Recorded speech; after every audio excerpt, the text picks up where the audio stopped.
महाभारत या व्हिडिओमध्ये धृतराष्ट्र, पांडव आणि विदुर यांच्या जन्माबद्दल अधिक ऐकणार आहोत.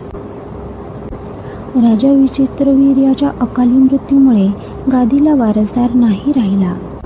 त्याच्या राण्या अंबिका आणि अंबालिका अपत्यहीन होत्या आणि कुरु घराण्याचे भविष्य शिल्लक राहिले.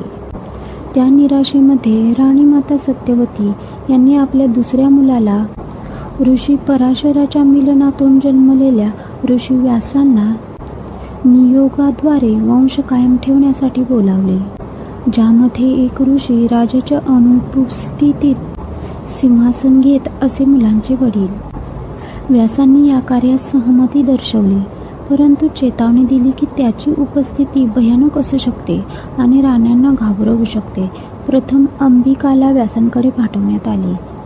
त्यांच्या भयभीत रूपाने घाबरून तिने संभोगाच्या वेळी डोळे मिटले आणि त्यामुळे त्यांचा मुलगा धृतराष्ट्र अंध जन्माला आला. यानंतर अंबालिका व्यासांकडे गेली. भीतीमुळे ती फिकट गुलाबी झाली आणि अशा प्रकारे तिचा मुलगा पांडू पिवळ्या रंगाने जन्माला आला, जे अशक्तपणाचे लक्षण होते. एक मजबूत राजवंश सुनिश्चित करण्यासाठी सत्यवतीने व्यासांना पुन्हा राण्यांना भेटण्याची विनंती केली. मात्र यावेळी अंबिकाने तिच्या जागी मोलकरीण पाठवली. निर्भय आणि शांत असलेल्या दासीने व्यासांचे आदराने आणि शांततेने स्वागत केले. या मिलनातून विदुर नावाचा महान ज्ञानी व सद्गुणी पुत्र झाला. तथापि विदुराचा जन्म एका दासीपासून झाला असल्याने त्याला सिंहासनाचा वारसा मिळाला नाही, परंतु हस्तिनापुरातील सर्वात बुद्धिमान सल्लागार बनला.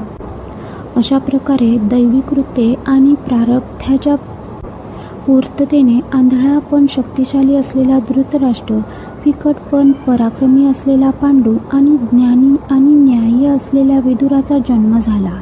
त्याच्या जन्माने महाभारताच्या महाकाव्याची पायरी तयार केली, जिथे त्याच्या कृती आणि निवडी कुरुवंशाचे भवितव्य ठरवतील आणि इतिहासाच्या वाटचालीस आकार देतील.